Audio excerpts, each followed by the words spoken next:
वापस मुद्दे पे आते हैं। राशिद किदवई क्या फंस गए अरविंद केजरीवाल? वहां वो बात कर रहे थे कि मारीच है भारतीय जनता पार्टी, ये पासा थोड़ा उल्टा पड़ गया।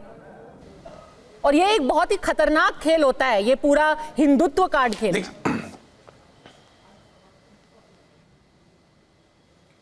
जी देखिए पद्मजा, भारतीय संविधान के दृष्टिकोण से या इलेक्शन कमीशन का मॉडल कोड ऑफ कंडक्ट के हिसाब से भी किसी भी धर्म और आस्था से जुड़े हुए मुद्दों या कोई धार्मिक ग्रंथ का ज्ञान होना या ज्ञान ना होना ये कोई चुनावी मुद्दा ना होना चाहिए और ना उसके ऊपर कोई बड़ी चर्चा होनी चाहिए। लेकिन यहाँ के ऊपर खुद जो हमारे मित्र प्रेम शुक्ला जी इस डिबेट में शामिल हैं, उनके जो पूर्व पार्टी के जो बाला साहब ठाकरे थे, एक बार उन्होंने धर्म और आस्था को लेकर के कुछ टिप्पणी की थी तो उन्हें इलेक्शन कमीशन ने 6 साल तक चुनाव में वोट डालने से वंचित रखा था। तो ये हमारे एक देश का एक मॉडल है, वहां ये सारी चर्चा करना ही बिल्कुल बेबुनियाद और गैर जरूरी है। और अरविंद केजरीवाल देखिए अपने खेल में माहिर हैं, उन्होंने जो भी स्लिप ऑफ टंग हुआ, जबान फिसली, लेकिन जबान फिसल के भी उन्होंने एक दूसरा वो कर दिया कि ऐसा दिखा रहे हैं कि जैसे भाजपा जो है रावण का समर्थन कर रही है। तो ये सारे इररेलेवेंट मुद्दे हैं, भटकाने वाले मुद्दे हैं और इसका चुनाव से दिल्ली की जो सरकार उसका काम या उसकी नाकामी से कोई संबंध नहीं है। तो मुझे लगता है राजनीतिक दलों को, और तीनों राष्ट्रीय दल है,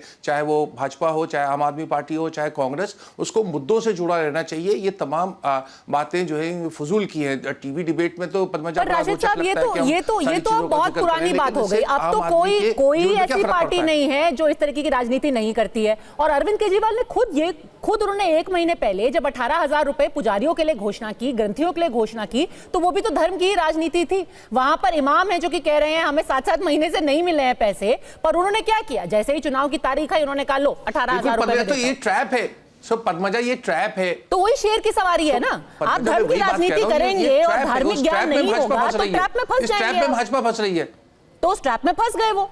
आपने कहा कि भाई मैं धर्म की राजनीति करके वोट बटोरूंगा। भाजपा उनको हिंदू विरोधी, जी मैं कह रहा हूं ये अरविंद केजरीवाल देखिए एजेंडा सेटिंग उसमें माहिर हैं। वो भाजपा को एक तरीके से एक ट्रैप में लाते हैं, हमेशा ऐसी बातें बोल करके, और भाजपा उनको एक हिंदू विरोधी साबित करने में लग जाती है। फिर वो गरीब गुरबा के पास जाते हैं और उनसे ये कहते हैं कि देखिए ये तो रावण का पक्ष ले रहे हैं। मुझे लग रहा है कि भाजपा को इससे कोई फायदा नहीं होगा। भाजपा का एक जो उनको डबल इंजन की सरकार का जो एक जो खाका पेश कर रहे हैं उसके ऊपर उन्हें फोकस करना चाहिए, काम के ऊपर बात करनी चाहिए, क्योंकि अरविंद केजरीवाल तो चाहते हैं कि काम से हट के बातचीत हो। अच्छा, तो आप कह रहे हैं कि ये ट्रैप है और इसमें आप फंस रहे हैं। ये सारी चीजें प्रेम शुक्ला, राशिद किदवई कह रहे हैं कि वो ये जानबूझ के करते हैं, और अब संजय सिंह कह रहे हैं क्या, बीजेपी का एक ही नारा, रावण है आदर्श हमारा। उन्होंने एजेंडा सेट कर दिया, आप उसमें फंस गए। देखिए जानबूझकर राम का अपमान कर रहे हैं। रामचरितमानस को जो है जो विकृत स्वरूप है उसको प्रस्तुत करने का काम कर रहे हैं। वो जानबूझकर स्वस्तिक पर झाड़ू फिराते हैं। वो जानबूझकर कहते हैं कि जो है बाबरी ढांचा है उसकी जगह राम मंदिर बनेगा, तो मेरी नानी ने दर्शन से मना किया है। ये सब जानबूझकर ही करते हैं, इसमें कोई डाउट नहीं है। लेकिन जानबूझकर हिंदुओं को अपमानित करना, राम भक्तों की भावनाओं को जो है प्रहार करना, ये जानबूझकर करते हैं। और भारतीय जनता पार्टी हर रामद्रोही का पर्दाफाश करने पर हमारा दायित्व और हम करेंगे। ये चुनावी लाभ हानि की तराजू पर हम तौलते ही नहीं है। चुनावी लाभ हानि के तराजू पर चुनावी हिंदू तौलेगा। जो चुनाव के समय कोर्ट पर जनेऊ पहन कर आएगा उसके लिए हिंदुत्व जो है चुनावी लाभ हानि का जो है विषय होगा। जिसको ये रावण को जो सोने का मृग बताएगा, इस तरह कहानियां सुनाने वाला और स्वयं को हनुमान भक्त कहने वाला पाखंडी जो है वो चुनावी जो हिंदू है वो इस तरह की हरकतें करेगा। भारतीय जनता पार्टी के लिए तो हिंदुत्व जो है वो श्वासोच्छ्वास है। हमारे हर सांस में जो है वो हिंदुत्व की संस्कृति जो है वो विराजमान है। अब जहां तक बात है काम की, तो दिल्ली की जनता भली बात जानती है कि श्रीमान केजरीवाल, राशिद भाई आप भी जानते हैं कि श्रीमान केजरीवाल पिछले चुनाव में कहते थे कि अगर यमुना मैया 5 वर्ष में साफ नहीं हुई तो मैं वोट मांगने नहीं आऊंगा। अब ये किसकी बेशर्मी है कि 5 साल बाद यमुना जी साफ नहीं हुई और ज्यादा गंदगी बढ़ गई और वोट मांगने चले आए।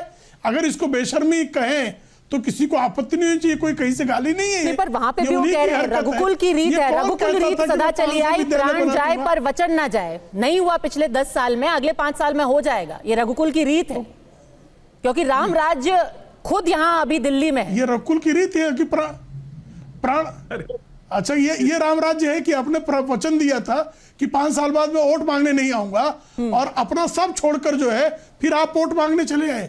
ये रघुकुल रीत नहीं है, ये केजरीवाल की कपट नीति है। कपट नीति, और खुद मारीच एक तरीके से बता रहे हैं उनको। कैसे? अनुराग ढांडा